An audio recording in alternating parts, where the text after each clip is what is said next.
Guys, eto mga sangkay, viral po ngayon si Vice President Sara Duterte sa social media. Ano nga ba ang nangyari?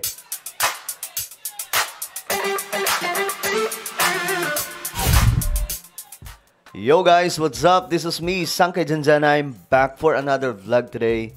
At ayun nga po mga sangkay, pag-uusapan po natin ngayon itong nangyari sa ating Vice Presidente na ngayon ay sabog na sabog po sa social media dahil po sa pangyayari mga sangkay. Ano nga ba ang ganap, no? Yan po ay ating mag-uusapan ngayon. But anyway, before we start guys, paki-subscribe po muna yung ating YouTube channel.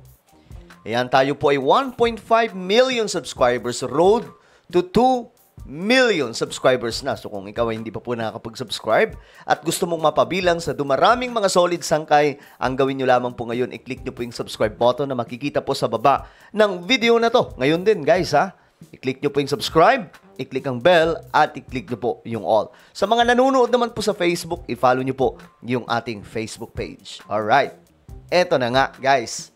Anyway guys, shoutout na pala sa lahat ng mga solid sangkay.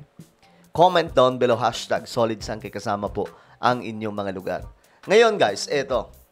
Pag-usapan po natin itong nangyari po kay Vice President Sara Duterte na ngayon sikat na sikat po sa social media. Ano nga ba ito?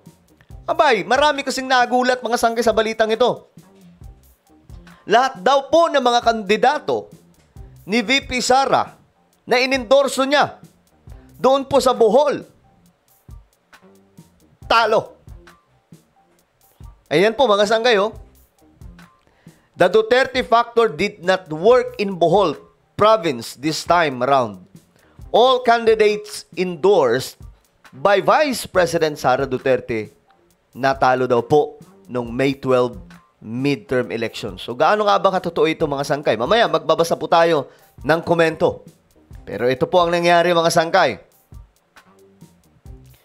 Sabi dito, personal daw po na inendorso ni VP Sara ang mga lokal na kandidato nung siya ay bumisita noong April 28 doon po sa Bohol. Itong mga kandidatong ito mga sangkay talagang sinuportahan ni VP Sara. Pinanawagan na iboto mga sangkay. Ngunit ano ang nangyari? Sablay. Hindi po umubra mga sangkay ang Duterte magic doon sa Bohol. Kaya nga po ngayon, viral po siya. Tingnan nyo mga sangkay, sobrang daming reaction, 30,000 na.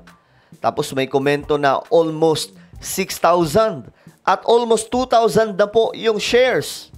Ganyan po kadamit, pinag-uusapan po talaga siya ngayon mga sangkay.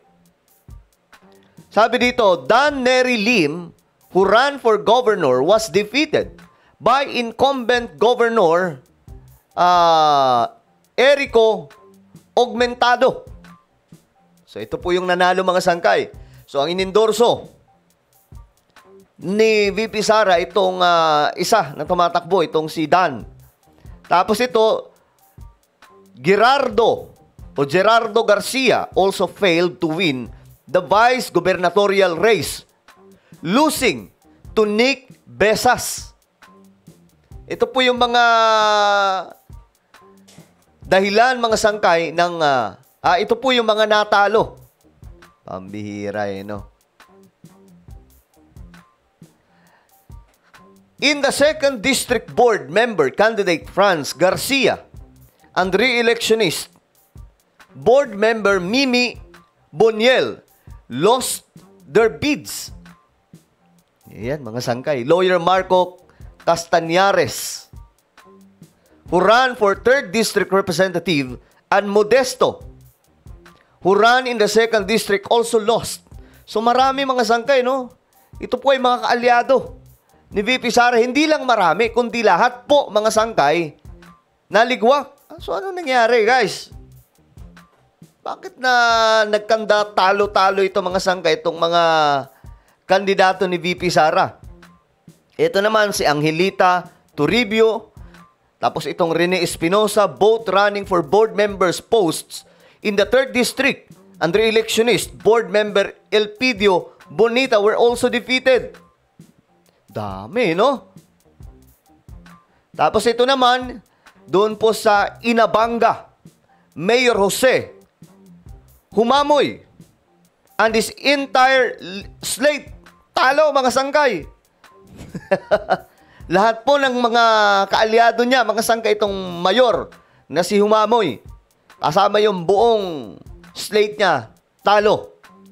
Doon naman po sa Valencia, ito pa, Tatkat Lim was defeated by incumbent Mayor Balite. Pambihira. Ang dami palang natalo. Medyo ano to ha?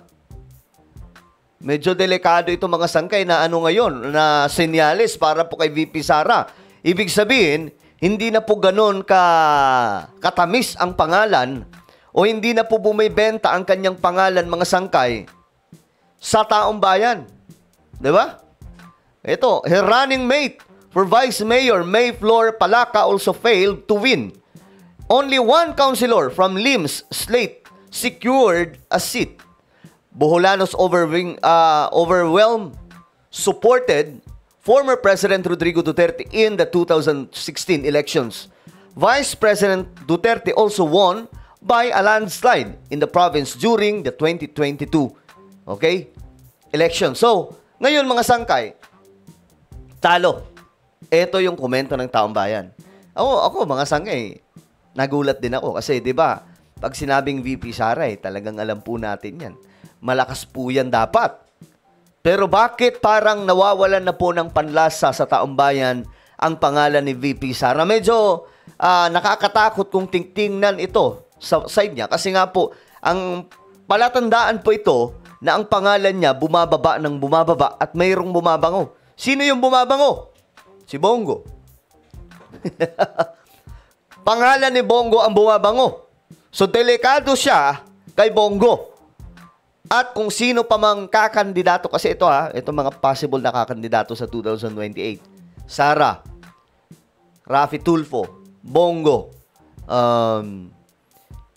Robredo pwedeng magbalik kasi may nakita kong video mga sangkay na kapag hindi manalo daw si Kiko at saka si Bam, walang 2028. Hindi ko alam kung pagka-presidente yun, but possible yun.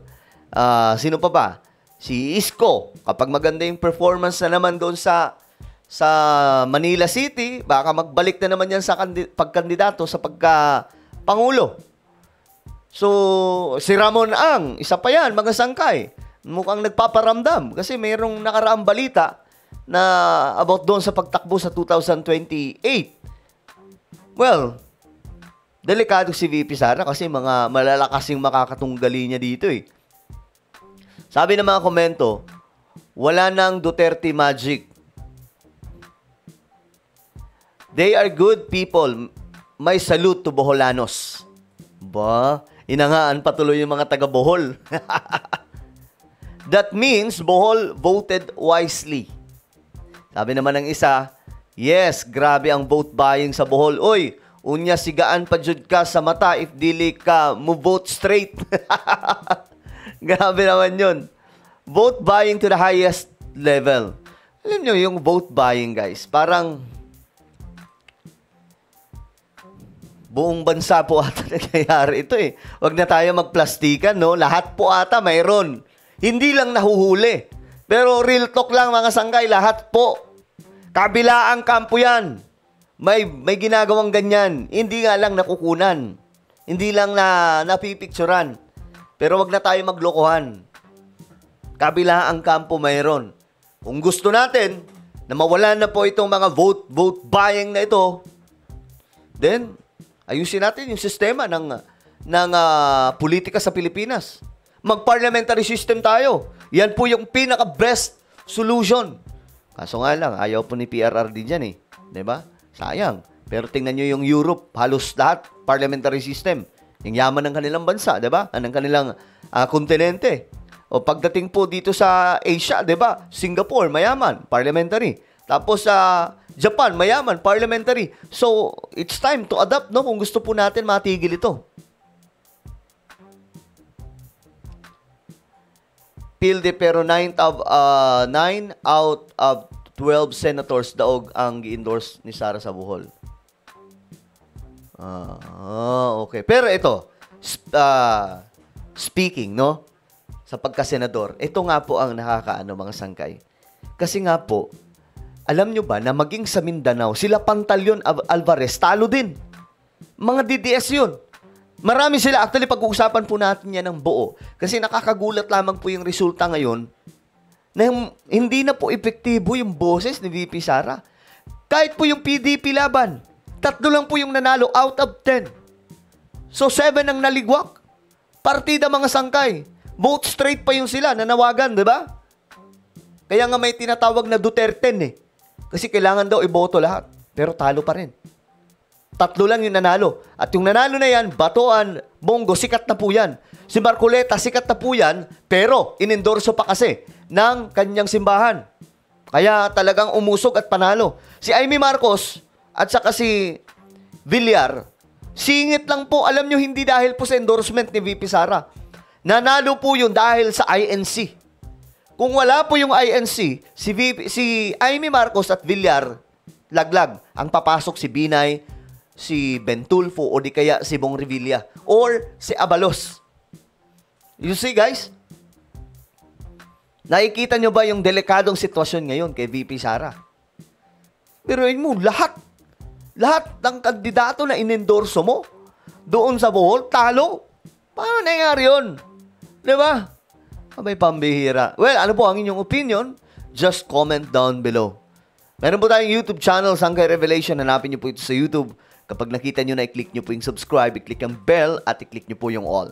Ako na po ay magpapaalam. Mag-iingat pong lahat. God bless everyone.